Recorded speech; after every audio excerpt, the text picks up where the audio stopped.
Good morning, Allison McQuinn. Good morning, Jeffrey Corinter. How are you? I'm doing well, thank you. How do you do? Doing awesome. Good. So well, I'll say a few words, but I think you have probably a little more to say today because you literally wrote the book on our topic today. And we have decided, we came today to talk about your book on self-education. And actually, well, we'll see it in a moment. There's a picture of the book. We'll get there in a moment. But we're going to go through some of the key points. We have some good questions that have been submitted ahead of time. We'll get to those. But yeah, let me just bring up that screen so we can see what I'm even talking about. Yeah, so that book, Self-Education for Excellence, The Inside-Out Philosophy of Lifelong Learning.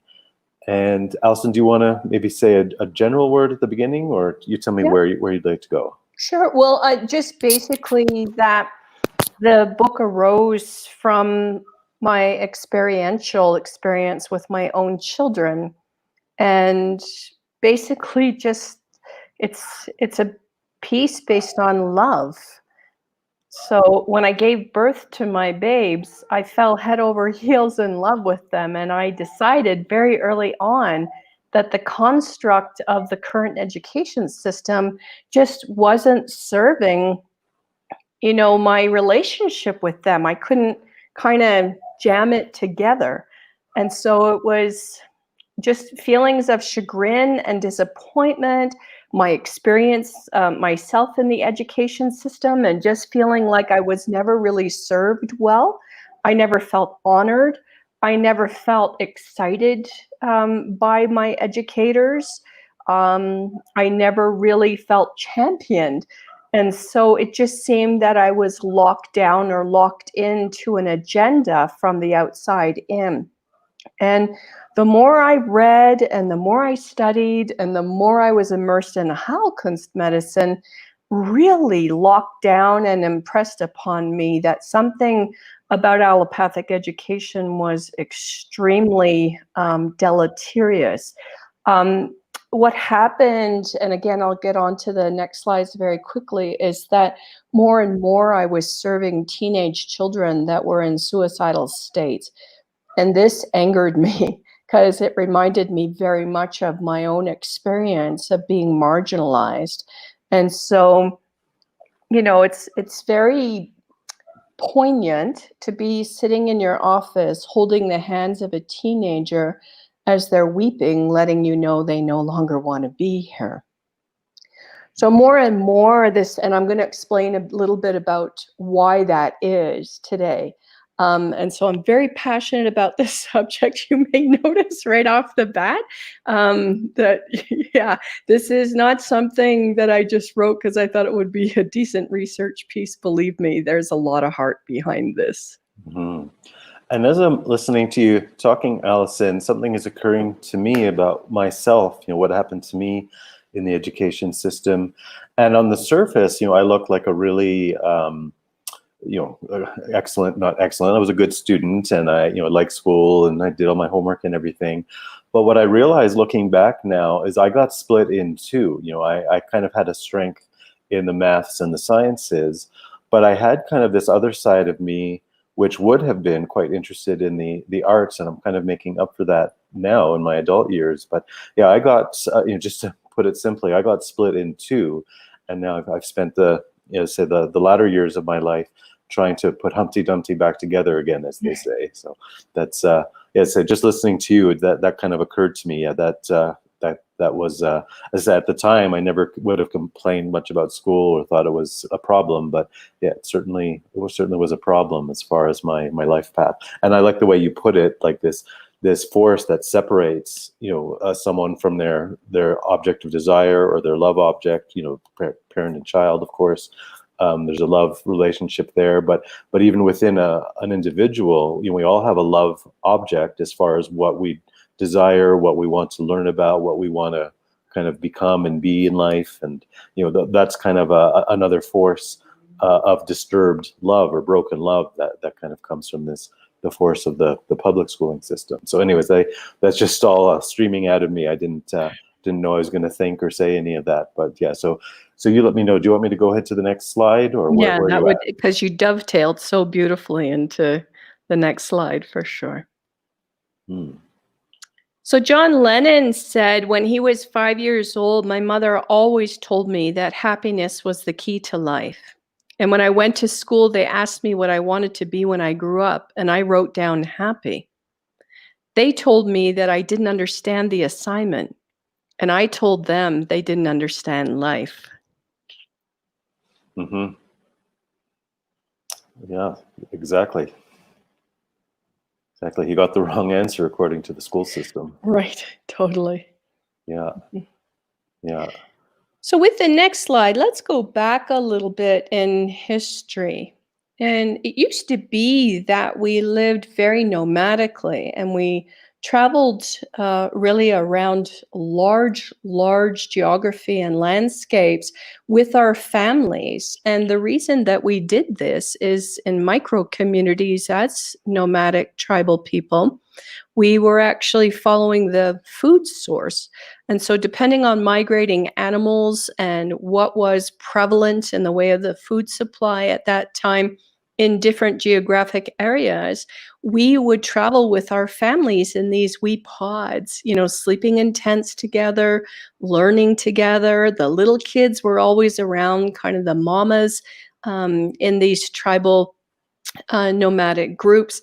And so if a mom was making something or grinding something or fashioning a basket, the littles would all be there playing together and being mentored. Often not really, with a great amount of purpose, but there was always a babe on a mom's lap, helping, because what happens is that children are natural learners and they really want to know, what are you doing? In Waldorf education, where my children went early on in their childhoods, the teachers said, well, you don't teach, you learn by mentoring, which means that a parent or an adult would sit and start knitting, and the children would inevitably stop playing and come and really ask, what are you doing? Can you show me? I want to know how to do that. While other kids will just go off and play on their own and not really be interested, but maybe in a year's time, they'll show, similar interest. So this is called volitional learning, and it happened very much as nomadic people before the church came. So to further that model, when children got to be a certain age, they would go out on the hunt, with their dads, and they would start, fashioning different tools and arrows. And, they were celebrated for bringing home food. And there were rituals and dances and celebrations and rites of passage, and learning these different skills that were really necessary for survival.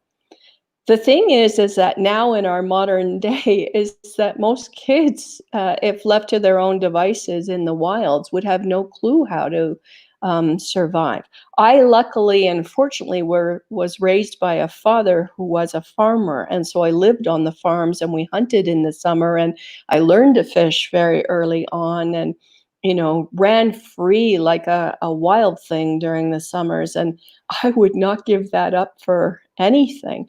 um, I really learned a lot of skills. And, if you put me in the wilds, I would have some difficulty orienting, but I would figure it out because I know which plants you can eat and how to eat sorrel and dandelion and, wild herbs and wild fruits and that kind of thing.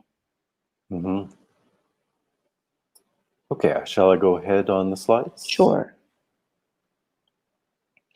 So the roots of state-based education, most people actually don't know this, but it comes out of the industrial age and the Third Reich. And I just want you to sink that in for just a moment. I mean, these kids often were coming from factories. And the idea was that to get them out of factories, we had to kind of mimic a factory setting so that children would understand and be able to adapt. So people may realize that it actually is a leftover remnant that we ring bells between classes. This is left over from the pre-industrial age and the Third Reich. It's a factory-like setting. Look at schools. They're not even shaped. They look like industrial complexes, or jails, penal system. I mean, my kids went to beautiful schools that looked almost like churches, and the light was magnificent in all the classrooms, and they were painted with muted colors, and there were no overhead lights. There were only lamplit classrooms, and everything was entirely natural.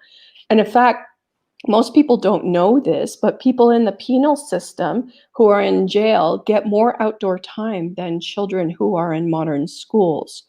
So they were looking for dutiful workers, a workforce that was used to taking orders and complying.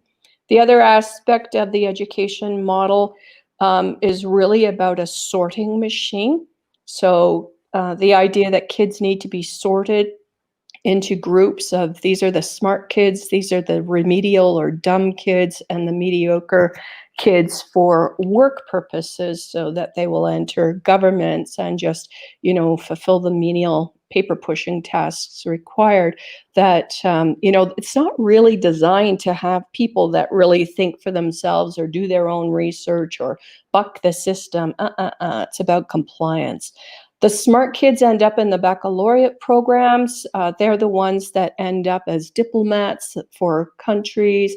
They live a life that is of the elite or the distinguished individuals, and so that end up with, phenomenal educations and great jobs, and it's just the same grind. And the problem is with that is that there are brilliant, absolutely brilliant artists and scientists. I mean, think of Einstein himself. He was he worked in Bern, Switzerland as a patent clerk. And he said literally the education system did not serve him one iota. In fact, he spent quite a bit of time unschooling so that he could actually share the knowledge that he had gleaned naturally from his own sources. As you mentioned earlier, Jeff, splitting the curriculum into arts or sciences, I mean, we could not be physicians of Heilkunst and have the success that we have had over the last 20 years, serving patients all over the world, hundreds per month of individuals we serve, if we remain split between arts and science. We need both the art of diagnosing and being able to see what the root cause of somebody's disease matrix is. Plus, we need the science to be able to use remediation and medicine to cure those states on the law of cure, like cures like. So, feeling that schizophrenic split as we have, a lot of that through our studies at the Hahnemann College for Heilkunst was about healing. That aspect that we could merge both more the feminine wisdom and the masculine will, or the mystic side of spirituality with more the mechanistic material side of science. We kind of fall on a trajectory that's right straight down the center between the two polarities. And it's interesting on a similar thought, what you were saying earlier, Alison, with the prison-like schools versus, you describe those beautiful church-like settings with the light streaming in and everything. It occurs to me that, in the first, in the prison-like setting, it's almost, whether we could say it's intentional or not isn't the point, but it's almost like it splits off, that little human being from their rich sensory experience, their rich bodily experience, and just kind of split them off into just having kind of an intellectual experience. You just have to grasp the information and the facts, tuck that into your little database somewhere inside of you. But yeah, that whole idea of the rich, like the mind and body that goes together, the environment itself kind of leads to a splitting off as far as how we take in our education, how we engage with the environment and engage with our for us, our full senses and our full experience, our full bodily sensations, and it's even that ringing of the bell. It almost becomes this mindless, okay, time to pick up and walk to the next class. Like there's no participation or engagement with the process. So it's all very interesting the way you're presenting this. I'm getting these thoughts and feelings about it all. Well said. And I talk about this in the book, really, is that naturally children age 3, well, from the time they're born, 3 to 5 years old, is this great questioning, why is the sky blue, Mummy? Why are you taller than I am? Where do flowers come from? Why, do we do things a certain way? And they're eager to help, and they're eager to know, and they want to know why you're baking and what you're making, and they're just, it's endless. And then the sad thing is that when they get to be 6 or 7 or 8, the questions stop. Mm-hmm. They start to dwindle, and the light starts to go out in state-based education. And Mm-hmm. it really is heartbreaking. And as a physician, I really wanted to join the dots between what is happening in state-based education and really the health of the individual. I wanted to really join the dots to understand, how is this actually affecting our nervous systems and our verve and our autonomy and our, really our immune function? Like, what kind of hits are we taking, not just physically or mentally, emotionally? How is this affecting our physical bodies? Mm-hmm. Yes. All right. Shall I turn the page? Please. Thank you. Yeah, so let's talk about this a bit, Jeff, because this is really important, this master principle in Heilkunst. I'm going to ask you to lead off, love, and really describe, what is resonance and what does it mean for the individual? Let's, good question. It's well, as the slide says, it's the master principle of Heilkunst, so that sounds like a big deal.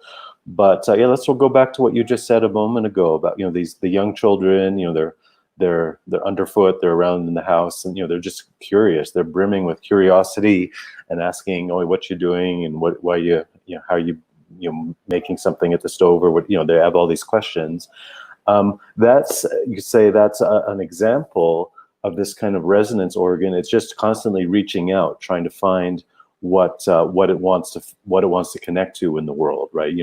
We have that experience in our life in general. We resonate with certain people, a lot, and some not so much, and we're kind of drawn to those feelings of resonance. Those things that kind of fill us up with energy and curiosity and excitement, and of course, we get into love relationships. That whole feeling of love, and kind of that kind of sexual bonding between people, and so on and so forth. But that's just one little example. This is kind of, as I say, the master principle. It's like our life energy is constantly reaching out into the environment. And when it comes to specifically to Heilkunst and medicine and giving remedies, we have a very specific definition. We're looking for that that what we call the similar resonance, when there's a disease state in a patient, and we're finding that specific medicine that has that very high degree of similarity. That's the curative remedy, right? That like cures like, or the law of similars. That medicine, that remedy, cures that disease, as I say, through similar resonance. Now, that's a very specific thing to medicine, but we have to broaden that, to our conversation today. Is it's not just about curing disease, but it's that resonance, as I said earlier, which is really that feeling that fills us up. So, even let me switch to this example. When we're talking even about young children again, and adults too, the same. Is like when we get into the principles of nutrition and healthy diet. Yes, we can follow all the rules. Say, okay, I'm going to drink this much water and eat these foods and do these things. And those rules of thumb are very helpful.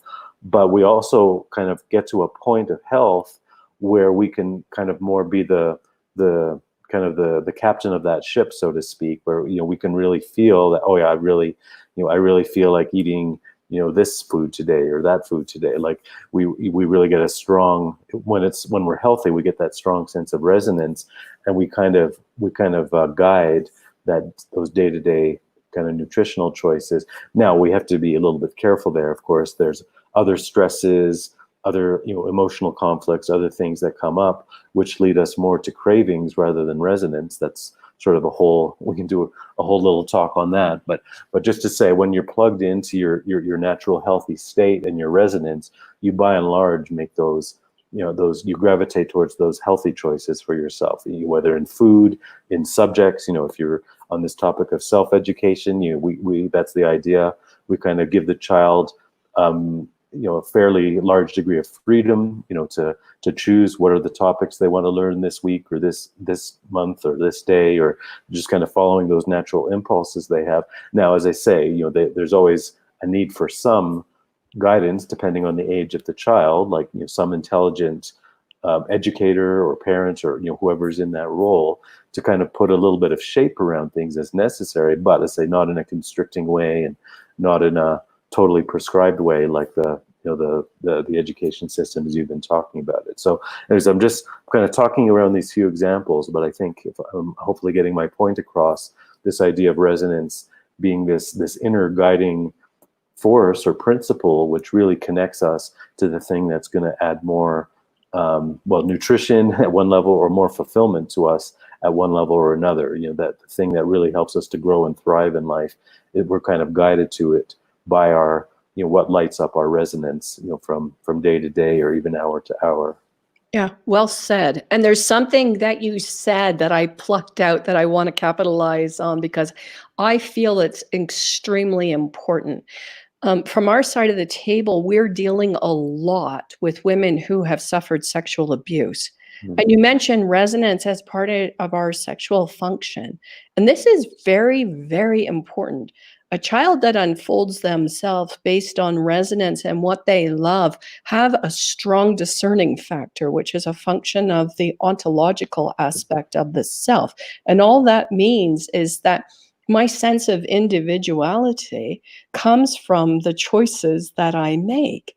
And the thing is that if I'm coerced and told constantly or canceled out with my own love function over and over again, no, we're not going to learn that today, Allie. We're going to learn this.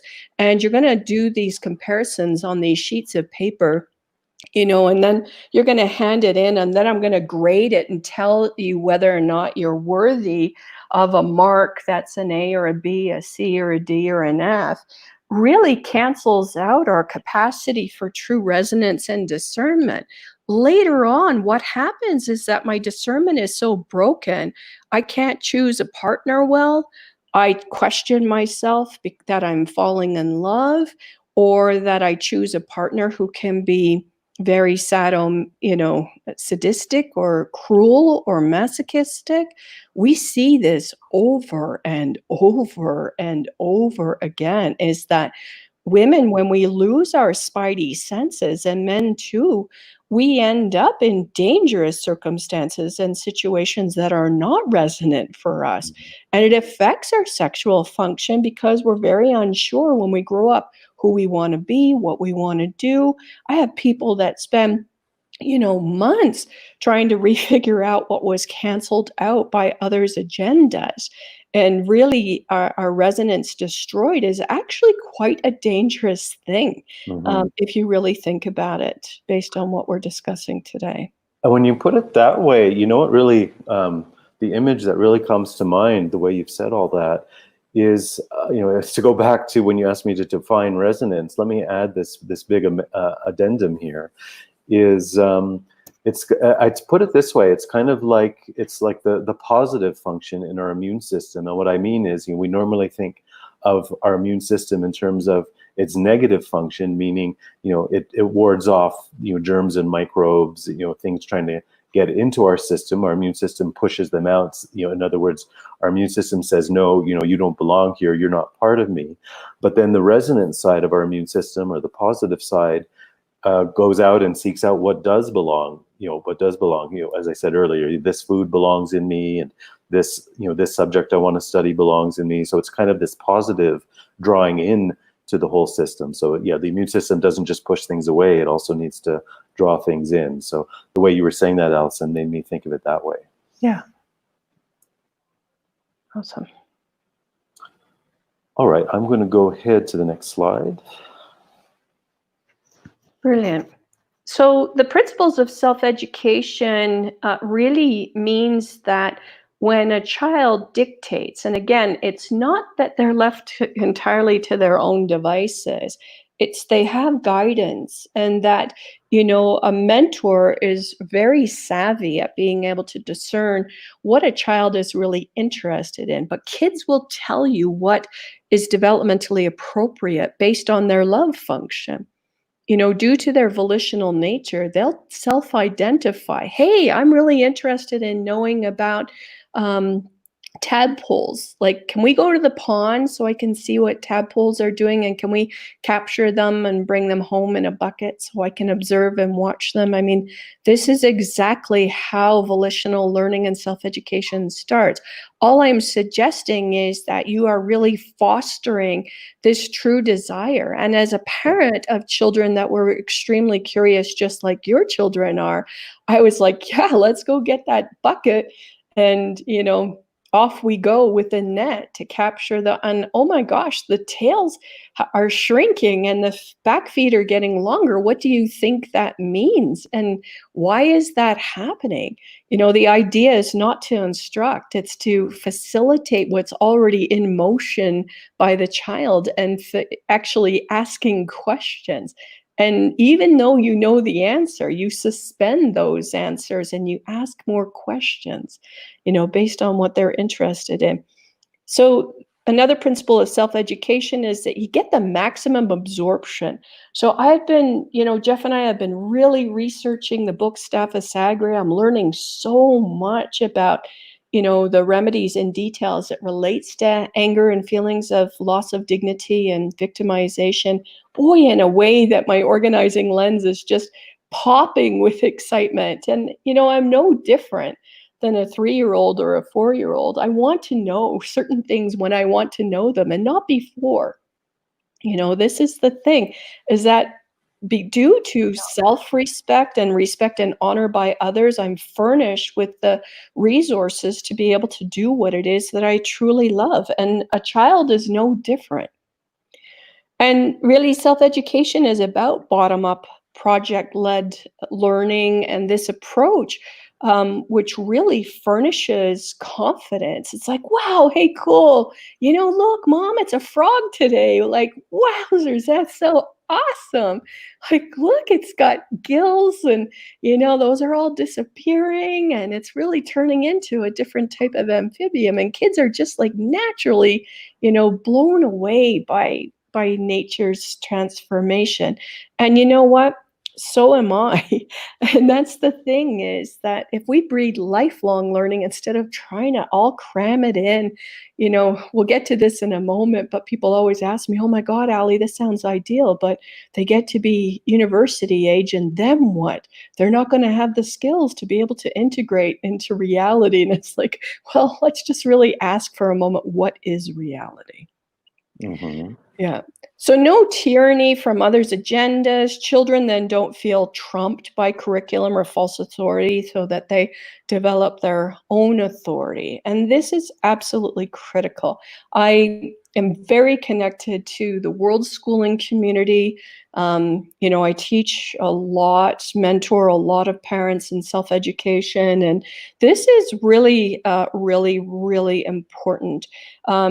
I think of one conversation. I went to a world schooling summit here in Guanajuato, Mexico, a number of years ago, and I sat down, and this family had just flown in from Australia, and the little girl sat down next to me. She must have been 10 or 11.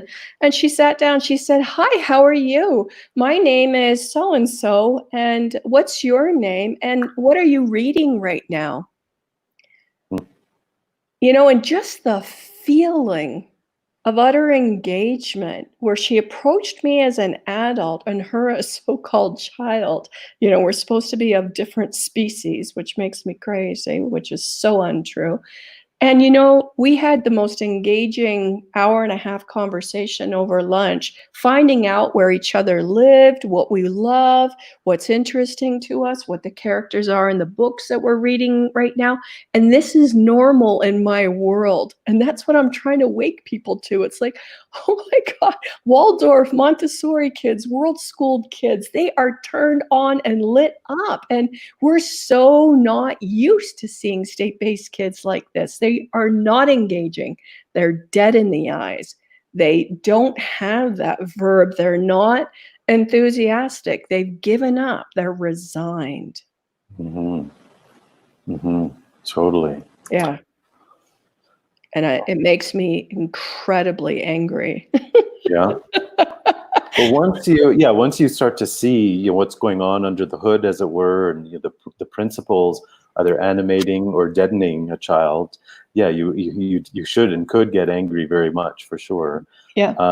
As I say, until you just take things as they are. It's like, oh yeah, there's schools, kids go to schools, and you don't think much about it until you do, of course, and then you really can start to kind of have a big inner revolution around what's really going on and how you really look at kids. As I say, before you have that worldview, you don't notice the deadness in children's eyes or whatever. You just you don't even think twice about it. You just take that as the way things are, or the way kids are, or whatever. But no, once you see differently, you can't. What's that expression? You can't unsee something once you've seen it. True. Yeah. And the parents who come in, remember, I mean, for doing this for, like I say, almost 20 years, a lot of parents will bring their child in and say, Allie, please make them school compliant. Like, oh my God, here, you've got the wrong practitioner. I'll usually refer them off to you or another practitioner, because I just that's not going to happen. In fact, I'm going to make them defiant and excited about their life and turned on and interested in what they want to know. In fact, I'm going to ask them until they really reveal what was lost from coercive education practices, until they start to unpack and unfold their essential selves. I'm booting that up, so that their immune function and their sense of themselves is fully operational and not downtrodden based on tyranny. And what you reminded me of as you say that is, a lot of these, whether homeschooling parents, unschooling parents, or even Waldorf and these other forms of education as well, when they for whatever their reasons are, they come to bring their children to these alternatives, and then the parents themselves, by proxy, they start to go through their own healing process, Right. just by being in relationship, in parallel with what the child is going through, with this form of education. The parent starts to unfold and unwrap their own, what got locked up into them because of, public school education and all of this. So it becomes kind of it runs forward and back, in the generations, it runs back to the parents, but it runs forward to the next generations as well. So it's kind of an interesting image like that. Yeah.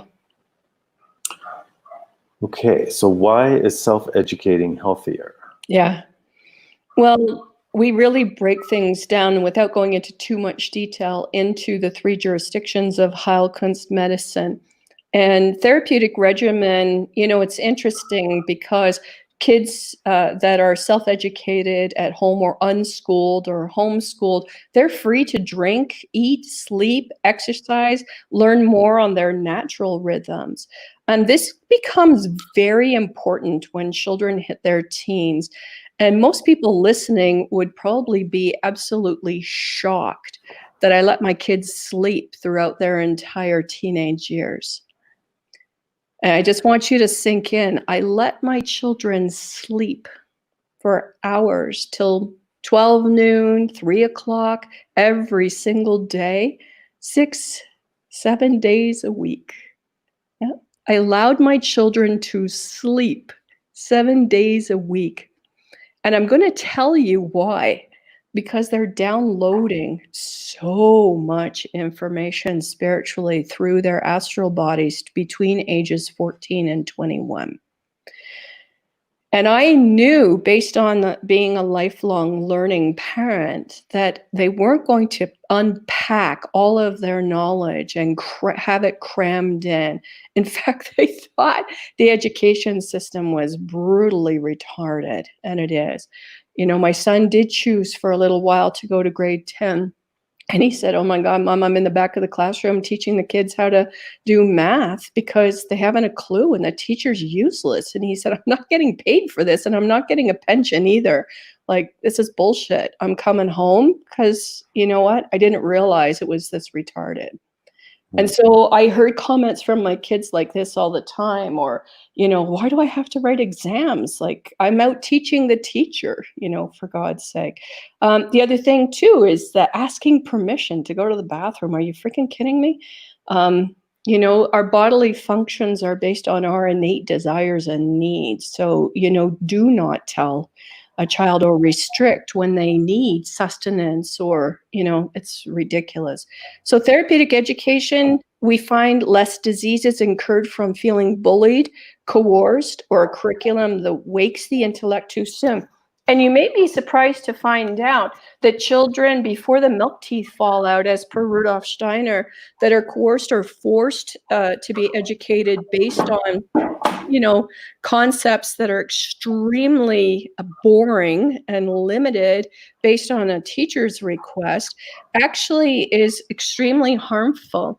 And people who are woken too soon at the age of 5 or 6 with concepts, or made to read, or math concepts, or made to add because, "Oh, look how smart I made little Johnny, and their parents are going to be so happy with us and in the education system." Actually, these children suffer Alzheimer's and dementia later on at the other end of their life. So wake up, because we're actually causing extreme damage to the delicate organism of a child. Read Waldorf pedagogy and really understand that there's a spiritual and emotional unfolding into our psyches that can be hugely damaging if we are not cognizant. Mm-hmm. Yeah, no, well put. And the way you said that, it's like, okay, look, I made little Johnny smarter. They can read now. They can, do this math or whatever. That's that's you can see that apparently before you, but yeah, you're not seeing all these hidden invisible forces that are more damaging, which have much more long-term effects. And it's the same idea, kind of a bit of an aside point here, but in this is kind of one of the basic principles of some of the more the robust understandings of economics, is like, yeah, you can point to, oh look, we raised this tax money and we built this bridge, and we look at all these positive things we did. That's the visible, but there's a whole world of invisible effects that you have to work really hard to trace back. Okay, what's all the damage that's been done because of that? Let's say if you just look at the immediate outer effect, you're going to miss what you just said, all the damaging effects that are going on. Yeah. So my job became the preservation of my children's health and well-being so they could unfold themselves. It was a safe space for them to be who they innately are. So when we went out to get, to the local market, and the nosy shopkeeper there was like, "Oh, how come you children aren't in school?" And, my kids would go, "Oh, I had a dental appointment today." They would lie because I taught them to, so that people would just stay out of their damn business. None of your business where my children are or what they're doing. It's like the state has all these, minions and sentinels that are imposing, false authority and tyranny, and just, yeah, it's counterproductive, really. Mm-hmm. Okay, so let me see here. I'll go on to the next slide. How will my kids socialize? Yeah, this is the big question. Yeah, so you want your kids to socialize in the education system where they're restricted in all movement, asking permission to go to the bathroom, and being bullied by other kids. That sounds really positive, instead of being home with a beloved parent who has their true interests at heart, and, siblings that they get to grow up with, or cousins, or grandparents, or mentors who are handpicked, that truly are offering curriculum based on a child's true needs and love function. It just is the most ridiculous question. So how do you socialize? Jeff, are you hanging out with the same age group and, 30 of those individuals a week and, where they may make fun of you and, I mean, children learn, we don't learn from people of the same age. I mean, I learn from my patients who are, in their teens and 20s all the time, let alone wisdom bearers in their 70s and 80s. I wouldn't choose to ever work or live amongst people of the same age as me. We would never, evolve. Hmm. So different ages create awesome opportunities for learning. Little kids will be taught how to tie their shoes. And it's funny, by an older child in the family, for example. And this is true. I know I serve many parents who have 7, 8, or 9 kids, and they will even say, I don't really parent or care for the little one. Even the older ones feed them and, raise them and play with them. And this is true in Sudbury schools as well. Sudbury schools are great models of, I have pictures of kids napping with their head on the lap of a teenager while they're studying, something in biology, for example. We parent out of love all ages at the same time. So Hmm. connect with homeschooling or world schooling families. Check out the Sudbury School. Peter Gray is an amazing psychologist who writes for Psychology Today, and has a beautiful book on free to learn. Fabulous piece on, self-educating and learning in kind of a more tribal concept, very much like the nomadic groups of old. So cousins, grandparents, friends, and you. Parents always say to me, but Allie, I'm not smart enough. I didn't get a degree in education. It's like, for God's sake, let it go. Children will tell you what it is that they're interested in knowing. It's your job to provide the tools. They'll tell you what they need and want to know. Yeah. Yeah. Imagine that. They just know. They just know. Mm. Okay. Different types of education. So we've mentioned some of these along the way, but do you want to just highlight this a little bit? Yeah, so just quickly look into Waldorf pedagogy. That was very resonant for my kids when they were little. The Montessori approach is also much more organic and gentle, allows the child to really unfold on their own terms. Nature schools are amazing. Kids that really learn outside. We ran a nature school on Camp on the Farm when our kids were little, and really they ran wild in the fields and raising the animals. We had 36 farm animals on our property. It was amazing to watch. Unschooling, world schooling, project-led learning. Reggio Emilia is a phenomenal model of project-led learning that's really unfolded by the child. Mentorship, apprenticeship, especially when they get older. My son, for example, apprenticed with a blacksmith for years at a upper Canada village setting, and loved it and learned a lot about forging iron in very hot temperatures in a safe way, and made all kinds of great tools and bent iron. He thought that was phenomenal, and it was. So a mix of all the above, and create your own, like Camp on the Farm. We just crafted it with homeschooling families and Waldorf and Montessori families. They all came to our farm, and literally in the summer, for 2 months, they just really developed their own curriculum, paid for hours in the 7,000 square foot barn. And, when it rained, they were inside doing crafts of their own volition. And yeah, it was a beautiful thing to watch them unfold.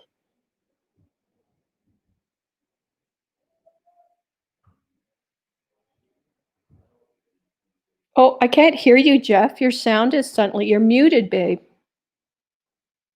Sorry Yeah, about that. good.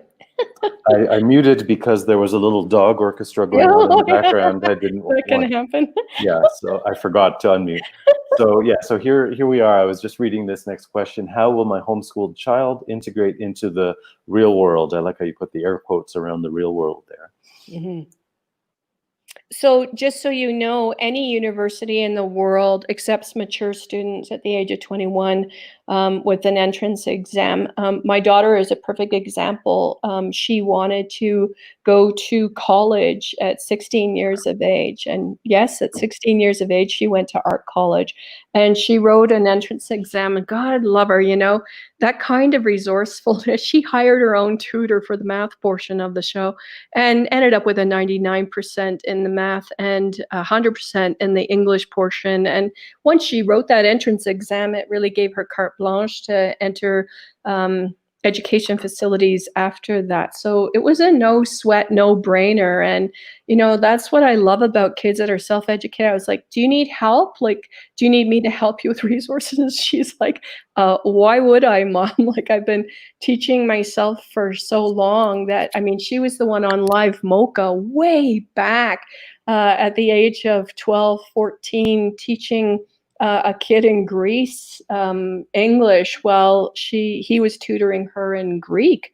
She wanted to learn Greek. And so she'd also signed up for a course at the University of Toronto online in Shakespeare. I didn't even know. You know, that's really what autonomy breeds is, you know, my kids would just say, Mom, I need a couple pieces of Bristol board. And I'd say, oh, Ads, what are you working on? And her name is Addie, so Ads was her nickname.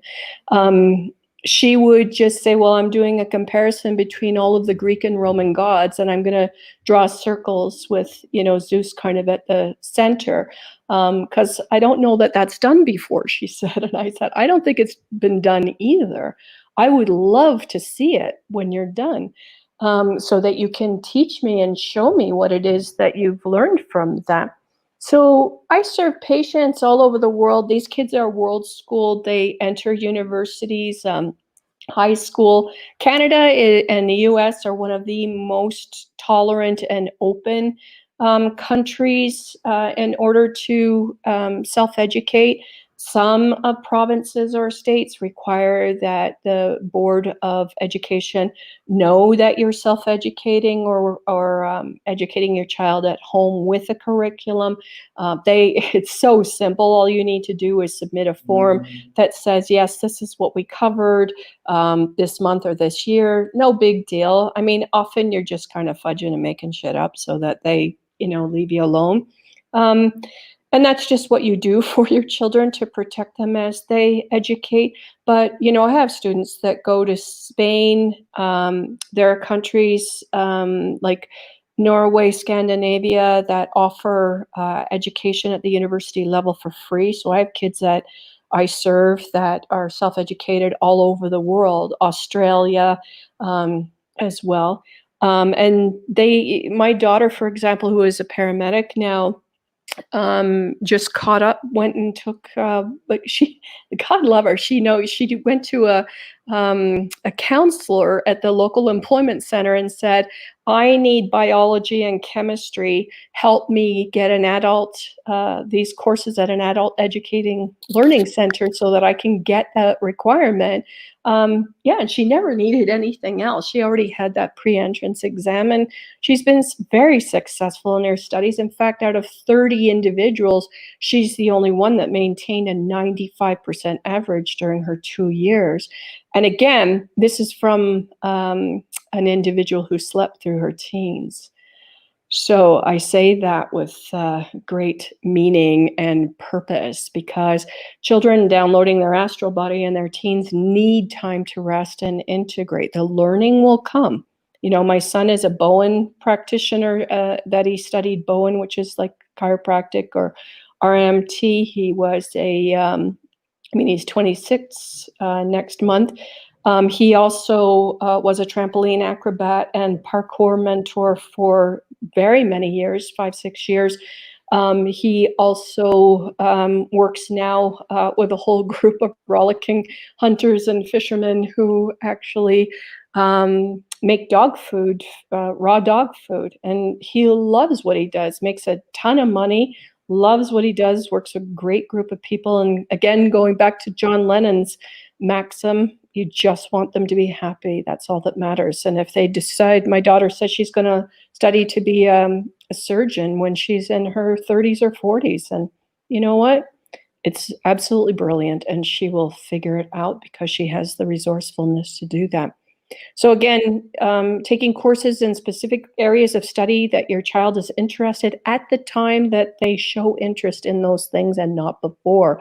And for parents, please stop panicking. Please, please, I beg you to relax. I mean, the most neurotic and psychotic parents in the Waldorf education system were the fathers who were like, oh my God, they better get math and computer science or they're never going to, survive in the world. Like, oh God, give me a break. Are you kidding me? So Mhm. rules in Canada and the United States are minimal, vary province by province, state by state. Do your due diligence. Germany, for example, prohibits homeschooling, and parents that are in the world schooling community do not go to Germany to self-educate their kids. But Ubud, Thailand is a mecca for homeschoolers. So do your research before leaving home. Follow Lainey Liberté, who wrote the introduction to self-education for excellence, my book. I asked her to do that because she had educated her son, Miro, on the road in Peru and Ecuador for years. I mean, he started his own business with handcrafted goods from Peru. An amazing human being, an advocate for. I mean, he's only in his 20s, but he's now sat on world councils, really advocating for healthy travel and world schooling learning. I have one link. I'm just going to flash up on the screen. I'm going to put it in the comments here for the Canadian context. This link gives a good outline of the province by province regulations. So just of course, our Canadian patients and viewers, that link will be useful to you. I didn't want to lose the opportunity while we're talking about that, but let me Yeah, take that and off follow the screen. Natural Yeah. Parents Network, protecting your family, homeschooling laws in Canada.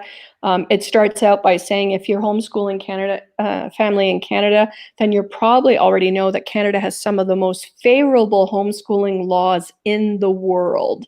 And that's very true. A lot of people will go that are world schoolers because you can be in Canada for 6 months and they will self-educate there, on their way to Asia or South America or Mexico, where we happen to live.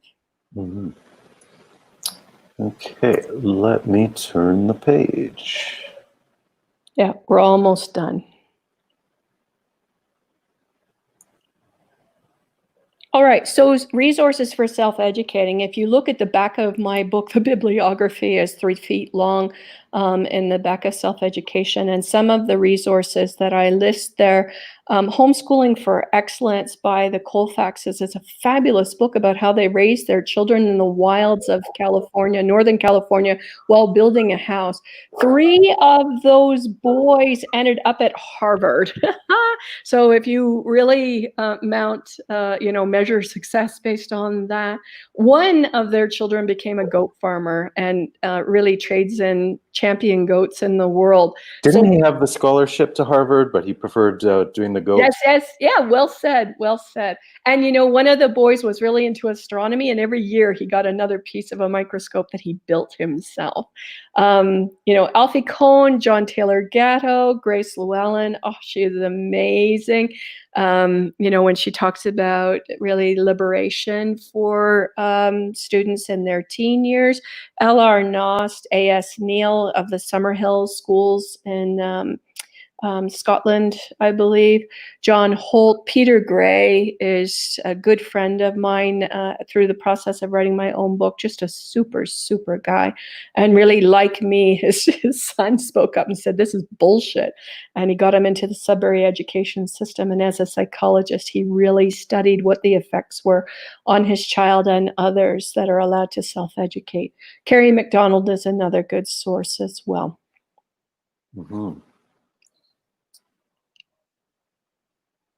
Okay. So happiness is defined from the inside out. My beautiful daughter is on the left, and gosh, I couldn't be more proud of her. Like I say, top of her class, and just saving people's lives in the right jurisdiction of allopathic medicine. I mean, and my God, like just to watch her flourish, because this was a huge experiment. I did not know how it would work out, but I trusted, and based on studying Wilhelm Reich and the natural unfolding and character analysis and cancer biopathy and neurosis and psychosis, what really destroys someone's health by doing the opposite and following really the Heilkunst curriculum.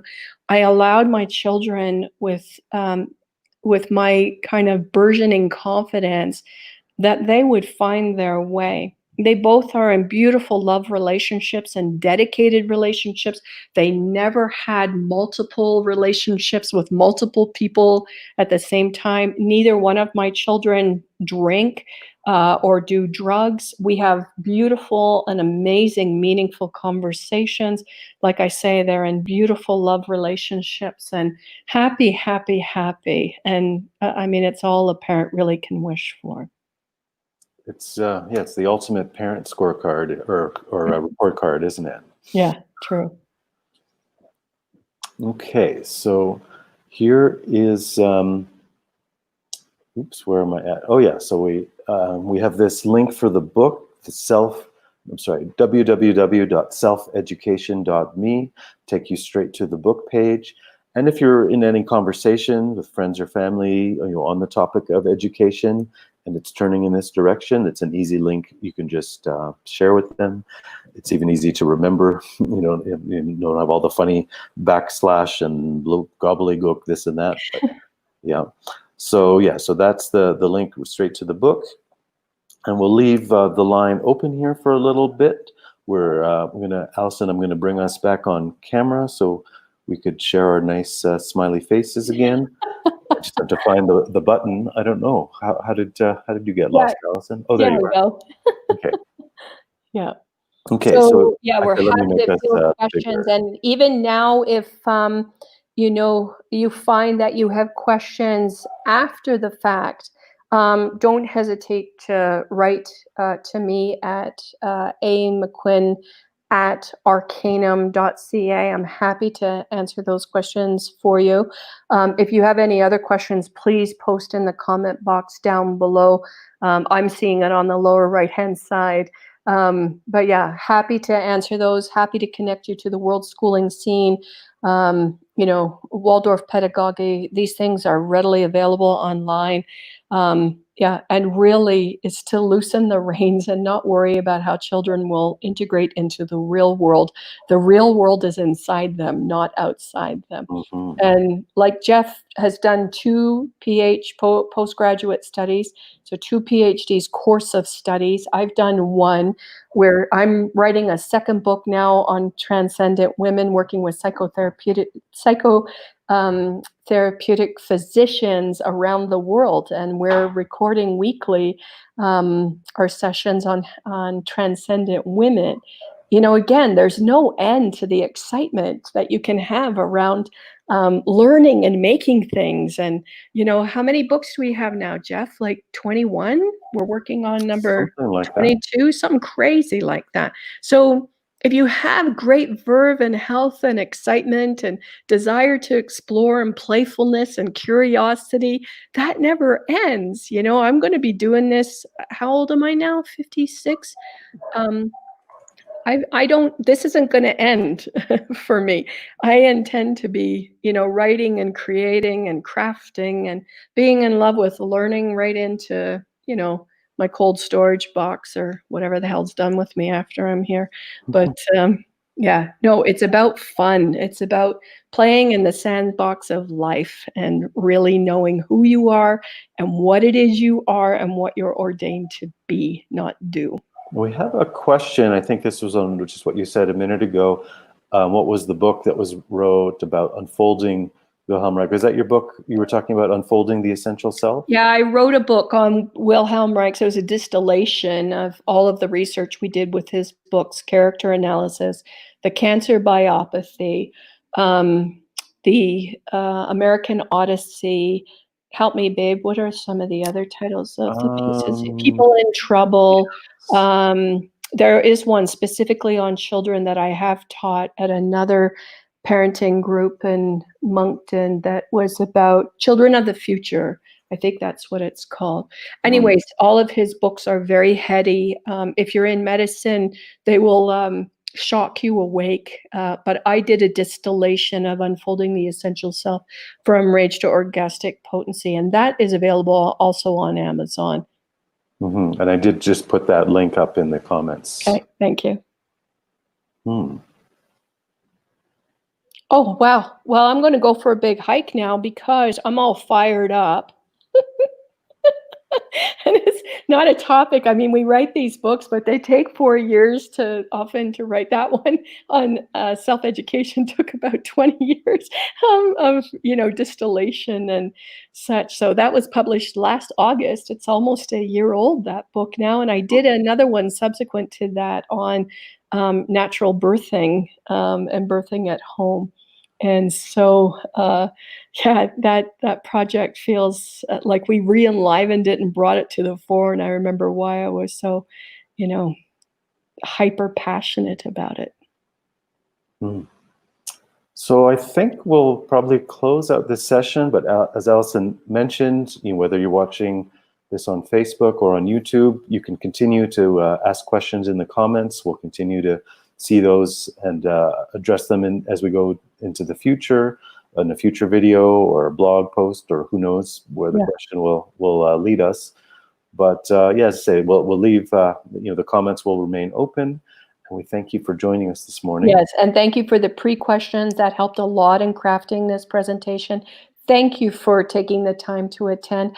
And thank you for caring enough about this subject to research it, because your children are depending on you to do just that and find the right route that is for you. Okay. All right, I got to go. The door somebody just knocked.